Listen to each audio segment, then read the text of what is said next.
I said to the police, you have to capture him very, very soon because he's going to relapse, he's going to do it again. I thought at that moment they are violated and murdered. The police has all the answers. The question remains, why didn't they arrest him? Marcinelle, a grim suburb of the industrial town of Charleroi in the south of Belgium, where on the 15th of August 1996, the dramatic rescue of two young girls was caught on camera. Laetitia Delhaize had been held captive for 6 days. The events of the following months would involve 6 families and shake a nation to its core. It was a tragedy that would gather momentum and spark national outrage over rumors of conspiracy and corruption in the highest levels of the Belgian judicial system. A tragedy that we now know could have been avoided. And at its center, an evil psychopath, Marc Dutroux. Hi, welcome to William Ramsey Investigates. Tonight on the show, we have a very special guest coming to us from Europe. She is experienced in something that's very relevant right now, considering the great interest in Pizzagate that's taking place in the United States. She has she's written a number of books, and we're going to talk about those. Her name is Carine Hutsebaut, Hutsebaut. Carine, are you there? Yes, I'm here. Okay, Hello, awesome. everybody. Hi, thank you so much for being on the show, Carine. If you could, a lot of people in the United States where this transmission will go out globally, but most of the United States people aren't familiar with your name or your work experience and your kind of central focus. If you could please elaborate on your work history and how you kind of got into this field. Well, it's a long story. It started, in fact, in 1984, where when a little boy was abducted in the middle of Brussels, a big city, the capital of the country of Belgium. And the boy was 6 years old. And it was in a short article in the newspaper, and that was it. Now, I had children of that age at the time, and I was wondering how parents can handle this, not having news of a 6-year-old. And a friend of mine was a police officer, and he worked in Brussels. So I asked him, what about that little boy, Gevrije Kavat? He said, yes, what about it? I said, what are you doing in these cases? He said, we wait. I said, what? He said, we wait until somebody has something to say about it, or some proof, or... So they were not even investigating, they were not looking for the child. I couldn't believe my ears. If my child is abducted, I want the world to stop turning until they find my child. Well, that wasn't the case, so I was amazed. As most of the people, I thought that the police was actively doing things. And this was absolutely not true, absolutely not. And so I started to go deeper into this subject. It wasn't easy at the time because there was nothing. In the 70s, yes, there was a tendency of accepting pedophilia in the Netherlands and even in Belgium, that it was not that bad and all that. But I wanted to know, what kind of people are these that need sex with a child? What kind of people are these? So I started to treat victims of child sex abuse. And I specialized, but I had to go to English-speaking countries because there was nothing else in the world. I went to the Graceful Institute in Birmingham, in the UK, where I was part of the team in a resident setting for pedophiles. I prefer to call them pedosexuals. But there were also women, so I was again shocked. I couldn't believe that women could be child sex offenders. But it was a very, very, very important journey there. I learned a lot about them, also how to approach them, how to talk to them, very directly, to the point. No political correctness. And this is back in the mid-'80s, correct? Yes, Gotcha. yes. At the same time, I was studying child serial killers in the whole of Europe.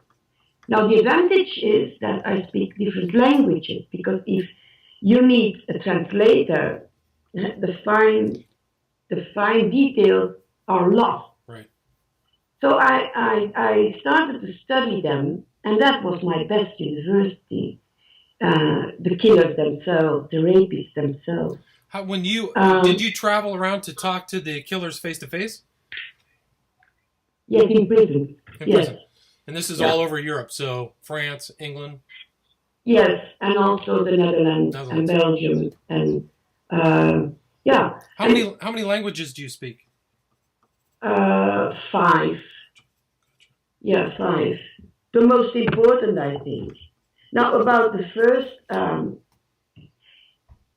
I'll go further.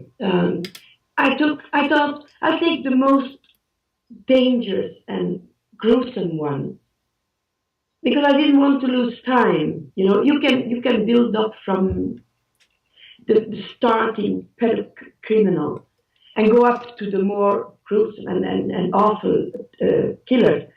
But I thought I'll start with one of the most dangerous ones. And well, if you see the autopsies of the children, it's unbelievable. What was the name of those killers? Would Americans know the name? Well, the first was Christian van Geloven. He was from the Netherlands. But if you see his background, then you can understand why they do this. You cannot agree with it. That's something else. But if you see the background, I studied his background.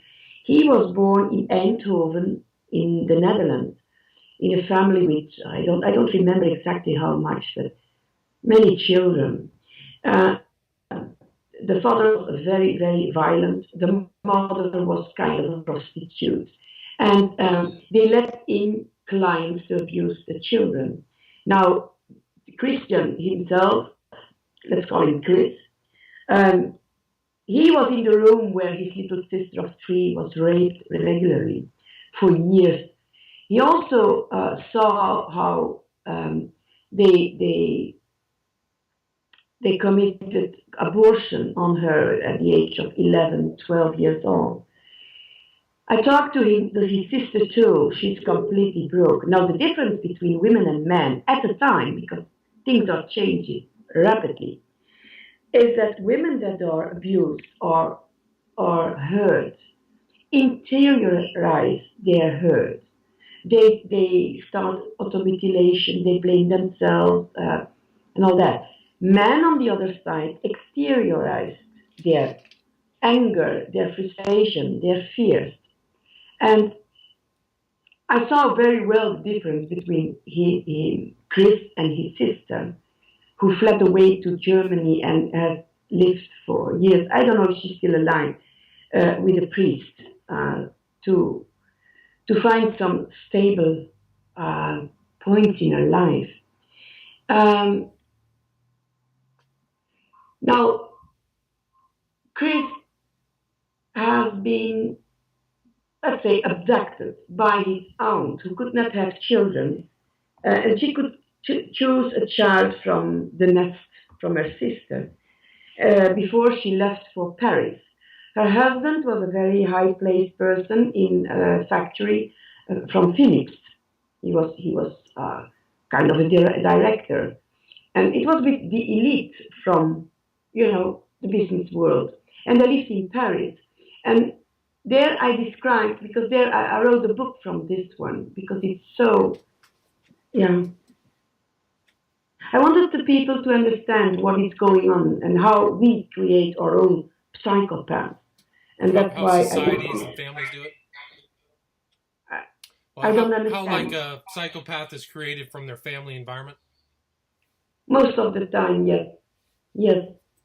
And not only their immediate environment, but also the bigger society.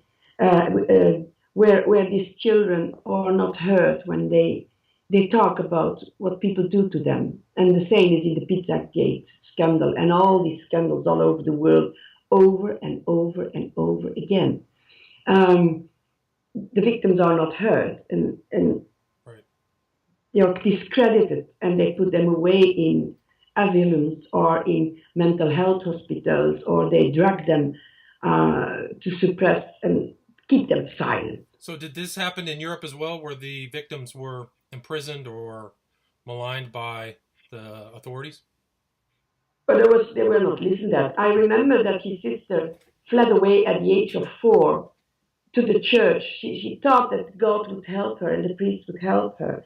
But the priest sent her home, and she slept. She was 3 or 4 years old. She slept in the street because she didn't want to go home anymore, to being raped over and over again.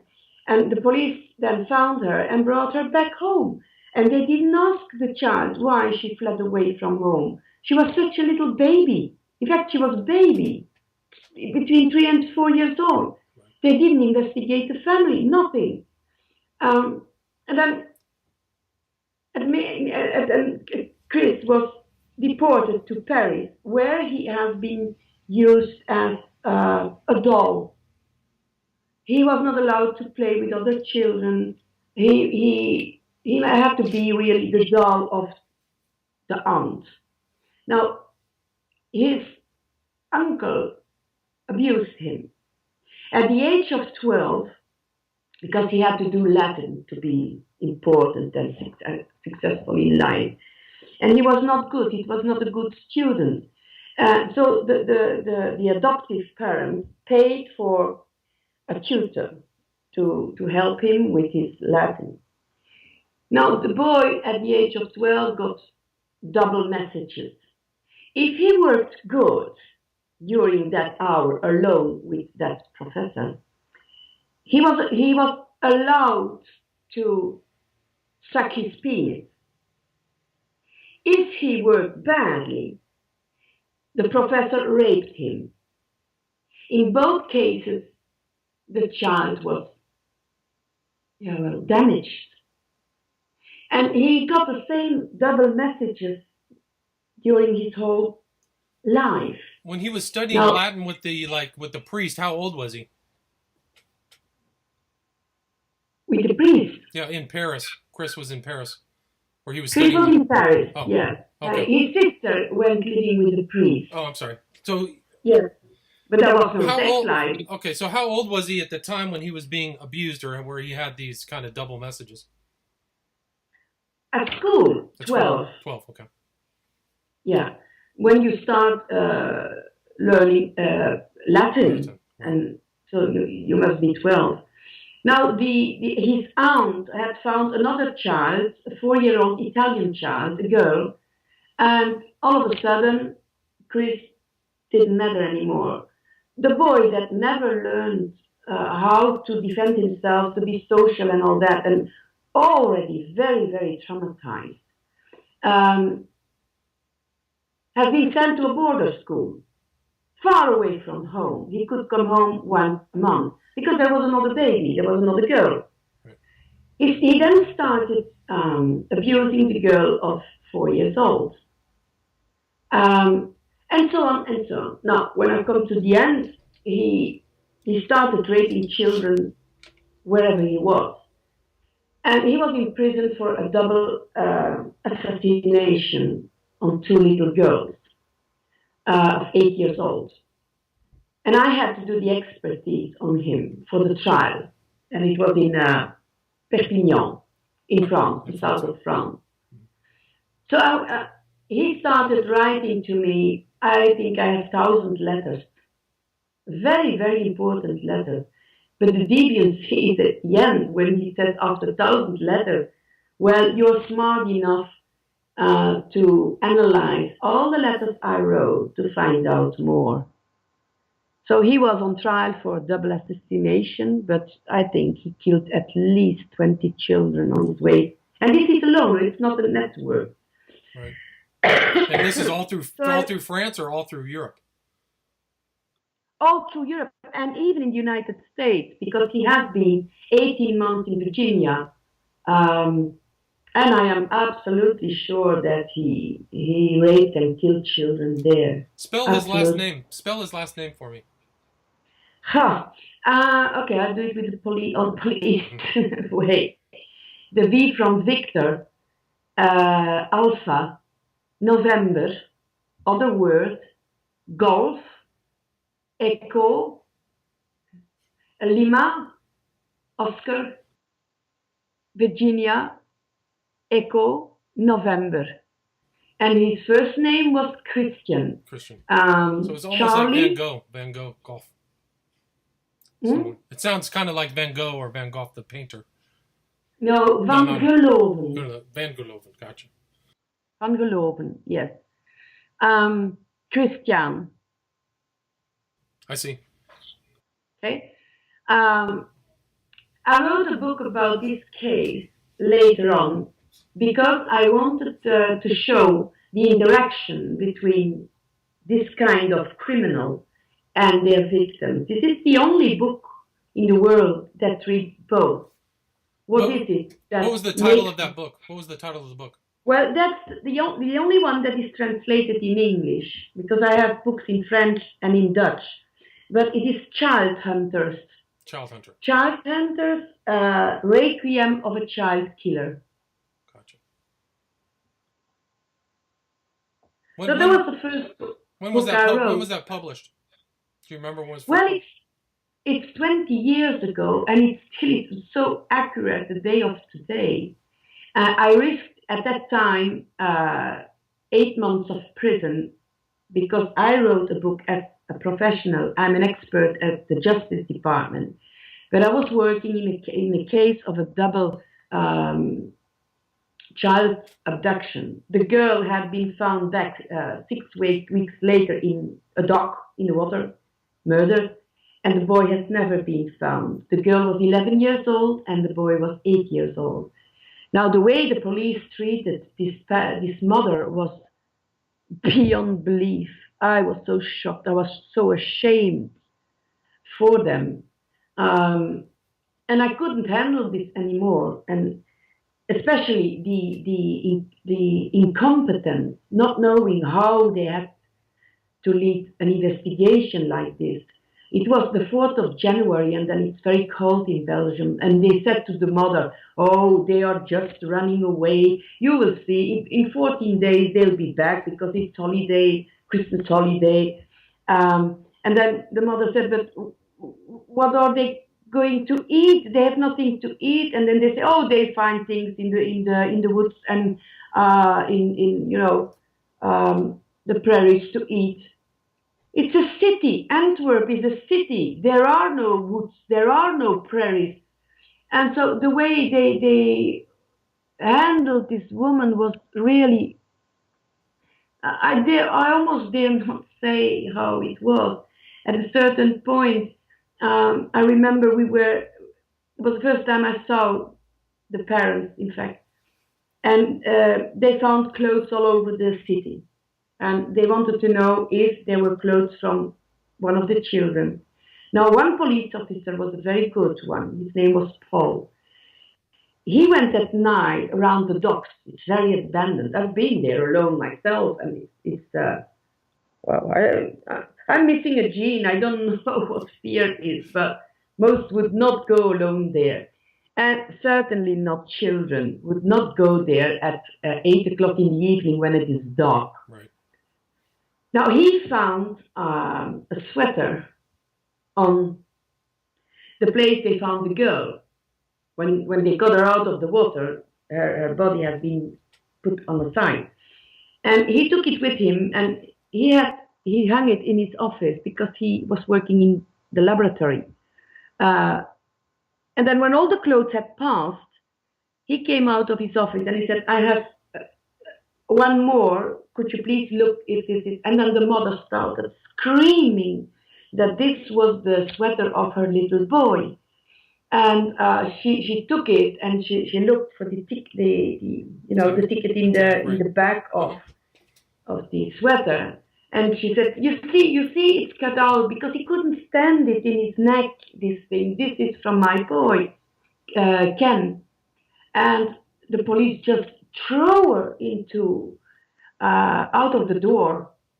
And I had to go with the police officer to the laboratory, which is closed to not contaminate things. And I saw the mother was sitting on a banquet with the chief of the investigation, and she was crying and crying. And I heard the officer say, well, you know, she wanted to see her girl, a dead girl. And he said, but it's not possible. He said, you can only recognize her on one teeth, which was an absolute lie. The girl had been in the water at 4 degrees Celsius, right. which is temperature that keeps a body very cold. Yeah. Yeah, very cold. Only when you get it out of the water, then within 12 hours it will decompose. It decomposes quickly with the warmth and the air. And so I heard him lying because she was very beautiful, the girl, when she came out of the water. And then while we were waiting that somebody opened the door of the laboratory, I heard very strange noises behind the door, like cows. Ooh, ooh, ooh, I thought, and I looked at Paul and I said, and we didn't dare say anything. When we came in, it were the other officers imitating the mother. So, and it was all of this, all the time, the way they handled it. I couldn't handle it anymore. So I decided to write that book about these cases. It's not only one case. Did they ever find the killers of the young girl and boy? Did they find their murders? The girl who was taken from the water? No, not yet. No, because I had to make a profile in this case, but the police refused to work together. Still are after 20 years. Not only because I'm a woman, that's one problem, but on top of this, I'm not part of their corps. I'm not of the police. I'm independent. You know? So it was really a big problem. And because I explained in the book what went wrong in all these investigations, I risked a prison sentence of 8 months. And of course, I had 3 children. I was thinking, oh God, well, but I couldn't bring out the truth for all these parents that thought that the police was working on their cases, and it was not the case.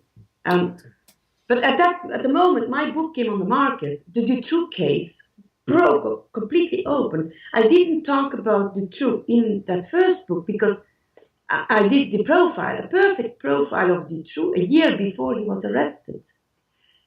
But it was not in the book. And they did everything that is in this book was so true that they dare not attack me. Can you tell the listeners a little bit about the Dutroux case in case they've never heard of it?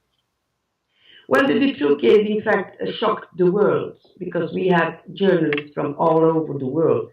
I even had twice an interview with CNN, I remember, but also Australian Broadcast Corporation, but all over the world. And the point is that Marc Dutroux was a man married and with 3 children. There was a baby even of, if I remember well, 8 months old.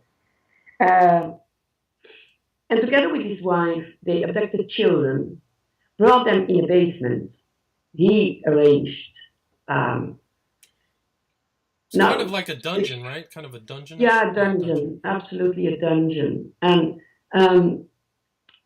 we don't know yet because they refuse to investigate this, that these were children that were abducted for a reason, like in a catalog, for other men, for networks. And wasn't there something mysterious, like he had 6 houses and... Oh, yes, but you can hardly call these houses. Okay. Really, they're such a bad shape. But for him, it were houses. And there were big amounts of money on his account each time a child was abducted. And I was in the United States because I had practice placement at the FBI in Quantico in '95, when I already started having faxes at the time in the United States about the disappearance of those two little girls, also 8 years old. And when I came back in Belgium, I was contacted by a detective. And don't think that it's the same as in the United States. Detective is quite respected in the United States. It is not in Europe. Again, because they are not part of their system. But okay. And he called me and said, you have to come. Absolutely, you have to come. And these children disappeared the 24th of June. I think I was back the 15th of July. He said, there's nothing, that they do nothing at all. And the parents are so anxious and afraid and in panic. And I was thinking of the double murder I just did and the way the police worked. And I was tired. I said, well, I don't know, I had trouble with my husband because he, just like all people, think, we have police to handle this. Why are you doing this? And who is going to pay you? And indeed, that was a problem because I had to drive miles, but my car isn't running on water. But you can't do both. You can't come to parents and say, okay, your two children are lost, but you have to pay me so much. This is just not working. And after a while, then the detective told me, well, listen, I'll come and get you. Let's say that it was about 100 miles from where I lived. And I'll bring you back. And then I said, okay. But then you go in the professional mode. And I said, bring me first at the place where these children have been seen for the last time. Because I need to be there, I need to see what were the opportunities to abduct these children. That was on Saturday at 4 o'clock in summer. And then these things go automatically. It is so logic. On the left side, to start with, we needed 20 minutes to find the location. So you know at that point, oh, the offender, the criminal, must have known this area. Because you're not going to abduct a child if you don't know the area, because you don't know where to flee to. You don't know where the dangers are. So he must have known this place. And the left side was the highway. Then some bushes, then a small street, a walking street. And on the right side, there were, fields. Yeah. But I saw when I was there that the grain had been cut. But in June, when these children were abducted, the grain was 1 meter, I don't know how many inches, 1 meter 20 high. Right. These children are 1 meter, 1 meter and 5. So the abductor could not have come from the other side. He couldn't have seen them. He could only have seen them coming from the highway. And so you start building a profile. Then we went to the parents, and of course these people were desperate. 2 pairs of parents, because there were 2 girls, friends of each other. And the police was there too, I remember. And I saw people running in and out of the rooms of one of the girls. And I said, did you preserve DNA out of a hair comb or something, or a swimming suit? No, they didn't do that. I said, I remember having 3 or 4 questions. And at the end I said, you have to look for somebody, because I knew abducting 2 children at the same time is extremely difficult. Especially when you're alone, full daytime, people walking around. So I knew this is somebody who did this before. So I said to the police, you have to go and look at the files of judged criminals for abduction, sequestration, and torture. And you have to look in a triangle of Liège, Namur, and Charleroi. That's kind of like South Belgium, correct?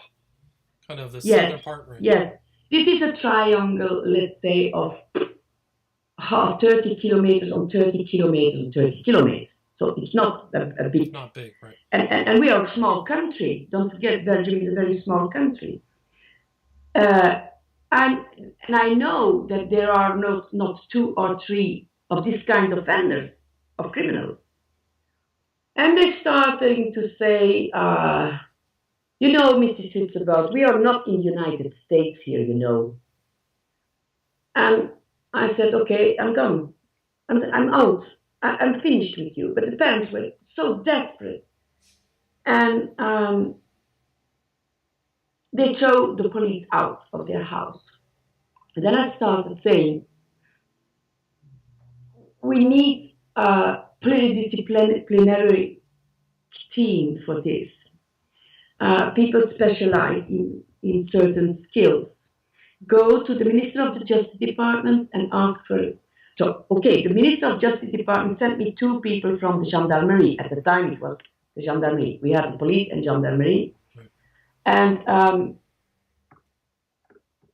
I showed them also the documents I had from the FBI and all the things I did. And I gave them the profile of Belgian Dutroux, because I made a profile. This is a man between his 35 and 40 years old. He's married. He's in divorce. He has children. He lives in the triangle, as I said, Namur, Charleroi, Liège. He has a record for abducting people and torturing them. I don't remember. It was a long list. You couldn't miss him. Now, what I found out a year later was that they had his name. They had everything on him, which shows us that this was not an isolated case. But do you find that this kind of this kind of casual police response was very standard to a lot of these abductions and disappearances? Well, both. There and still is. There was and still are the problems of incompetence. I asked one policeman once, where do you get your program? Where do you learn what you have to do? And he said, well, we watch American movies. Wow. I thought it was a joke, but it isn't a joke. It's true. Because I'm still working in unsolved cases, as well in Belgium as in France as in the Netherlands, and nothing changed. Right. Nothing changed. I'm very sorry. Do you think that your position, your kind of presence as a woman and a mother was different? Maybe had a different kind of, you had a different outlook than somebody else? Well, they use everything they can to not admit that they don't know what to do. In the case of the 2 children I was talking about of Antwerp, I asked during a meeting with the how do you call it? I don't know what the name is. Onderzoeksrechter. The judge that has to investigate everything, right. You know. And then the pathologist, and she was a woman. And I asked for the girl that has been found in the dock, are there hematomes on the head? And some other questions. And this woman, she was quite young at the time, she said, oh, listen, Mrs. Hutsebaut, those brains, that was all rotten, you could put them out with a spoon. And I said, I'm sorry, we're talking about an 11-year-old girl, and her name is Kim. And then the judge said to me, Mrs. Hutsebaut, you are too involved emotionally, being a woman and a mother. This has nothing to do with it. Please, can we stay human in these cases? Can we stay emotional? Because these are very emotional acts by the criminal to start with, not to speak what it does to the victim. So yes, there is part of it, the fact that you're a woman and you are a mother, yes. So it's like they casually dismiss your insights, I guess. So on the Dutroux case, can you talk a little bit about how the government helped cover it up and wasn't there a huge march by the citizens of Belgium in response to this kind of police cover-up? I mean, the only word I can use is a cover-up. It was something went on where they didn't want to see the network of Dutroux. Is that right? Yes, and they were very smart to do that. They separated the facts that were proven and the children that were found, and 2 children have been found alive in the dungeon. They separated this from all the victims calling that they knew the truth from a network, a gruesome network, and that he delivered children for this network, where also the name of our previous king fell regularly, but also very prominent people, politics and psychiatrists and doctors and police on the highest level. And they said, okay, we're going to treat this later. First, we're going to condemn and convict this offender for the facts we know, and then we call it file bis. Okay, he has been prosecuted. Convicted. For the known fact. Right. But never they started the investigation of hundreds of victims that came forward with exactly the same thing as Pizza gave. Did any of those victims, were those testimonies or those statements ever recorded? Absolutely, and you can find some of them because they started to. We had a very good judge in this one investigating it, but they put him aside. Right. And they put another one there. But you have, they call them, they were allowed to testify anonymously. So you have X1, X2, X3, I think till 8. And all these, there are documents, and most of them now you can find on the internet. You have to look under Dutroux X-Files. X-Files. I think I remember reading through that. It's just a remarkable case how they covered up all the ties to the Belgian elite, and the public was very aware of the cover-up. Isn't that correct? And not only that, but the public was, for years, was frustrated by the way police handled people, but also politicians handled people.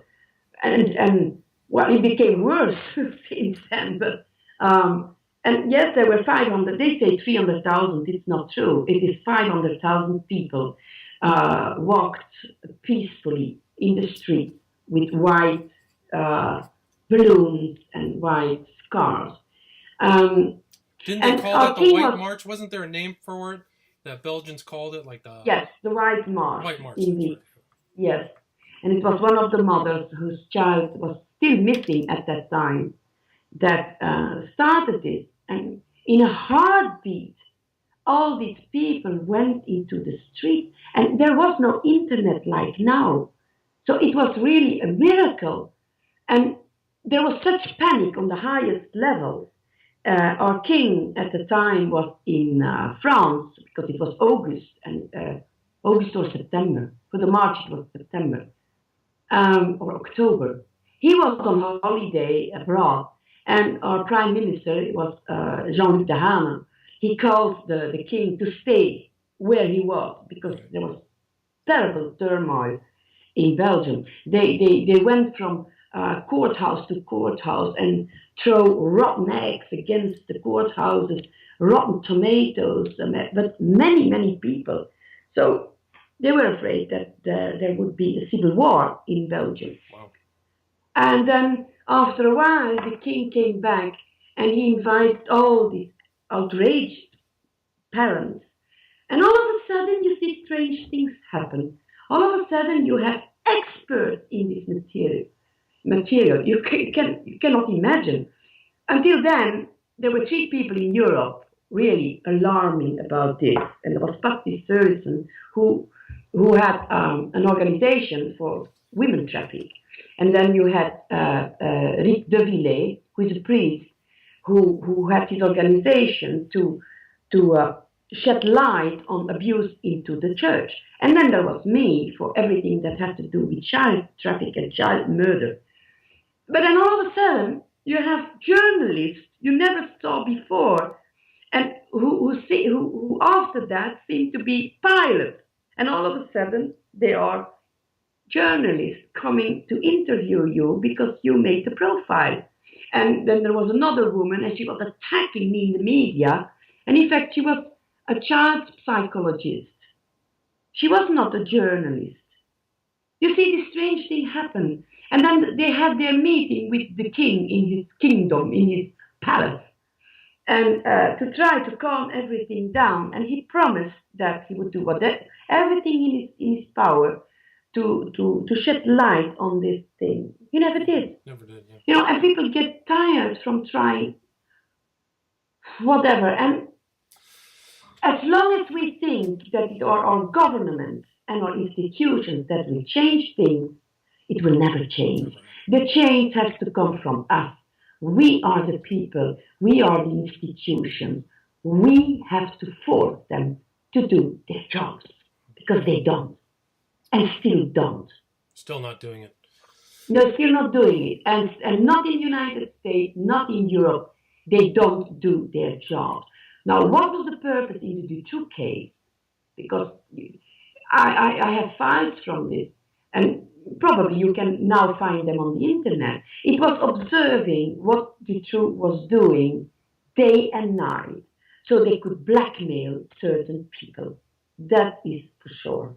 Yeah. That is for sure.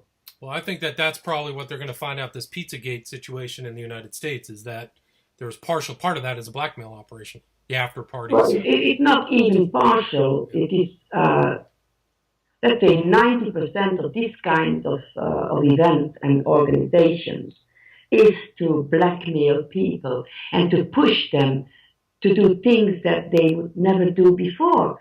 They tried to bribe me with 500,000 euros in 2001. And they took their time because they profile you. They check your bank account. They look if you have debts. They know. I was alone at that time. 6 years I've been living alone with my children. So they know everything about you.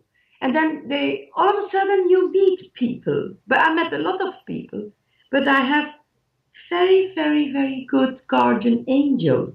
I thought everybody had it, but it is not true. How did you meet these interesting people? How did they approach you? Well, I had different offices where I had my consultations with victims, but also with offenders. And one of them was at about 80 miles from where I live. And I come into, it's an hotel, and I rent one office then, because it's only for one day. The other days I have other offices in the country, but also in Paris. And I come in, and in the lobby, there are two people coming at me and saying, "Oh, hi, Carine, how are you? We've been looking for you for months." I said, "How is that possible? Everybody knows where I live." Because I was all the time in the media when a child was killed, I said, "Everybody knows where I live," so you made me. "Oh, we have to talk." I said, "I have no time. My waiting room is full. I have no time." "Oh, we'll wait. Don't worry." So I went in my office and I started working, and I forgot about them. And around noon, I went to the toilet, and they were still sitting there. It was a man, I'm talking now about 15 years ago. He must have been 60, 65, well-dressed, and the other was younger, 40, I think. A very, very handsome man. And they were still sitting there. So I went to them and I said, "What is your problem?" "Well, we need to talk. We heard you wrote another book and we would like to edit it and all these things." And well, okay. I said, "Well, we'll talk later because I have no time now." And then I went back to my office. And then all of a sudden you see them elsewhere. They call you. "Hey, I'm in your neighborhood. Can you come? Because we need to talk about this." And because I'm not afraid and I want to know what is going on, I go into the mouth of the animal, and I went to see them. And then you see a lot of things. I had a very old car, and I was the only old car on the parking lot with very expensive cars. And I went in, and again, they're coming at you. Oh, hello, how are you? And I was thinking, oh, is this the same man I saw 2 months ago? And but I'm a poker face, so I said, have you found? Let's call him Vito. I said, no, I just entered. Well, he's there. And then you go into the restaurant, and there's nobody else but 3 ex-Miss Belgium Interesting. and a singer and people you know from the media, from the entertainment. And that's important because in the pizza cake I have the same. And well, they're talking and talking and all of a sudden I'm alone with the handsome man. Everybody's gone. I thought, my God, I'm in danger. What do I have to do? And he said, well, listen, we have money for you. I said, oh, that's nice. Put it on the account of our association. He said, no association. In envelopes. I said, well, it won't be much then if it's an envelope. And so I start joking because I needed to gain time. And he said, oh, come on, be serious. He said, we want to help you. I said, why? Because you said in the media that if you had money, you would buy a little abandoned village in the mountains of France to help all these mothers that are obliged to give their children to an abusing father by the judge. No, I said, yeah, well, if I had money, I would do that, yes. And then I was profiling this man, and he said, I'm going to be honest with you. I am in the tobacco trafficking. And I said, I don't care. The biggest traffickers and mafia is the state. They take so much money on cigarettes. They are. So I didn't mind. Now, in the meantime, I had my information that they were also in women traffic and armed traffic and all that. But I wanted to know, what did they want from me? And I had my professor in the United States and my father. I sometimes said, well, they're talking about giving me money. I don't know what they want from me. They said, nothing in repay, just helping. I said, well, I don't know how much it is, and I don't know. And my father and my professor were very wise people. My father said, never accept something that you can't pay back immediately if something goes wrong. That was a very wise advice. And then my professor said, I think they want to buy your credibility. Because I was the only person in Europe and even in parts of the world who could explain a very difficult subject like child abuse, rape, murder, in a very simple way. And people believe me, still do. I'm very credible. So they buy your credibility. Interesting. And after 18 months, they were rather desperate. I went to a bar because it was not far away from me, and they insisted I come. And, you see people from whom you know that they are owners of magazines, media magazines and all that. And I was observing all this, and I heard this so-called Vito talking in the phone with somebody else while I was joking with the others, and I heard him say, Eva is showing all the corners of the room in Antwerp. Let's go there. So I knew it was an orgy, not with children, probably, but anyway, with high-placed people and sex and all that. Right. And then they do as if you're one of them. And they said, okay, let's go. We go to Antwerp. But he didn't know. I heard it. And I went outside, and they all went into their big cars and wanted to start. And I said, okay, have a nice evening. See you later. I took my car. I went home. But a normal person would go with them because they are very rich and, you're one of them and you're friends and they're nice. So it is very, very dangerous. Now, a few months later, they were quite desperate. And I went back to my office at 100 miles from where I live, and they were there again. And then they said, we absolutely need to talk. We have 500,000 euros for you. And then I knew, I have to be careful because they gave me information. Information is the same as giving you something. Right. And my head was spinning, and I thought, okay, I get out of this here. I said, Tito, that's very nice, but I can't do anything with 500,000 euros. If you give me 500,000 euros, I'll buy a villa in the south of France with a swimming pool and a tennis field, and I do nothing anymore. Now we have to be very, very awakened. Okay, how are we going to spend this and this? Because we have no subvention from the state. I had to work to be able to do investigations, you see, and still are. And I said, well, do me a favor, give it to somebody else. Really, I won't accept it, thinking of what my father said, thinking of what Emilio said. And they've always respected me afterwards, always.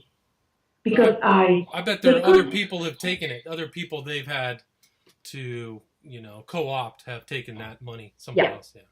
And that's a lever. That's like a lever to, once you get that money, then it's like, well, Carine, we want you to do this or not do this. It's manipulation. Absolutely. The things that they wanted me to do, I saw it now. It's not a year ago. I saw somebody else who took the money, and I know her because I've been in her programs before. And I sent her a mail. Hello, have you taken the 500,000 euros to tell all this? And this is about early sexualization of children. They also have this program. They first had these programs in the United States. Now it's here, and the parents are not aware. Giving sex lessons for toddlers from the age of 2-3 years old. That's crazy. And this woman I know, she's a sexologist, but she had her own program on television, and I've been several times in her program. All of a sudden, she is saying that this is the best for children and all that. I knew exactly what she did. I thought, excuse me the term, bastard. Yeah. You took 500,000 euros to tell things because you were credible. And that's what they want. So that's what goes back to you. It goes back to buying your credibility. You'd earned your reputation for decades, then they would have that, and next thing you know, 2 years after you took that money, you'd be talking about stuff like that, perhaps. Yes. Just a second. And also saying, for instance, that the amount of abused children is decreasing immensely while it's increasing. Right. This kind of thing they let you say. And you have no choice. Right. Because you took their money. Interesting. Carine, we are coming to the end of our hour. I just have a couple things. One, I want to ask just where people can see your books and your website, but also, have you studied the Alcácer case or Casar case in Spain? Does that sound familiar? Maybe I'm not pronouncing it. Las Niñas de Alcácer. Casar? Oh, yes, but these are these children that were sold to the island of the United Kingdom, no? No, it's the one that happened in small Valencia, España. Yeah. Yeah. I've lived there 4 years. You lived there, yeah. So it was just an interesting case. I thought it may be something that you were familiar about. It happened in 1992. Yeah, it's possible. But, there's so many cases going on over the world. There's not only Pizzagate, but it's always the same system. And behind the same system are the same people. The same people. And we have to fight them. And I'm very grateful now for the opportunity with the internet that sites like yours give to make people aware. To make people aware that we have to stop believing these so-called scientists, these so-called honest politicians, these so-called presidents and kings. Well, let's stop having this kind of gods and believe and feel for yourself again. Go home to yourself. What we need is us, not others. Us. Well Take said. Responsibility. Well said. Carine Hutsebaut, can you tell people where they can find your books or your English book, or is there a website or anything where they can read? Well, I had a website till 6 months ago and I closed it because I wanted to do something else. Nothing was changing. But all of a sudden this is erupting. And I thought, okay, I didn't want to participate in interviews, but at the same time, I know I have several victims of horrific satanic abuse. I know this is the time to be their voice. And so now I'm having 3 interviews a day, but child hunters can be found on Amazon. Okay. I wrote other books too, like, but they're in Flemish. Little Sinners, Church and Child Traffic. Very, very important book. Church and child traffic, right? Is that what you said? Yeah, Church and Child Traffic. Child traffic. But it's in Dutch for the moment. So I did, in the other interview, because people are asking, what can we do? And I said, listen, Olle Dammergaard and myself and other people have written books in our own language. And it would be such a help if retired translators would help us translate it, because it costs a lot of money and it takes a lot of time, and we don't have this. Well, if I could This would be of big help. if I could find a retired translator, how would they contact you? Well, you can send them by email. Take the email of our association. It's ICMAC, International Center for Molested and Abducted Children, and it's I as in India, Right. C as Charlie, M from Mike, A from Alpha, C from Charlie, 1994. 1994 at gmail.com. So it's ICMAC1994 at gmail.com. Is that correct? That's correct. That's our association since 94. Great. And then I also contacted you on Facebook, so I know that you're kind of watching that. So if people want to contact you there too. But Carine, I think we could probably talk for another hour or two. But I really appreciate your time. Really a fascinating, incredible interview. Thanks for sharing that information. It's No problem. Carine Hutsebaut. Don't let you get trapped by money or other promises, because you're burned forever. And anyway, you're betraying all these victims. So, okay, it's difficult without money, but it's feasible. Look at me, look at Olle, look at so many. You can do it. Awesome. Carine, thank you so much for sharing your story. Thank you for having me, and have a nice day in California. Yeah, I'll try it. I think I'd rather be in Europe. Ladies and gentlemen, that was Carine Hutsebaut, author of Child Hunters, available on Amazon. All of my books are available at my website, occultinvestigations.com. And if you enjoyed this interview, there were other similar interviews on a wide variety of subjects at my YouTube channel, William Ramsey Investigates. Thank you and good night.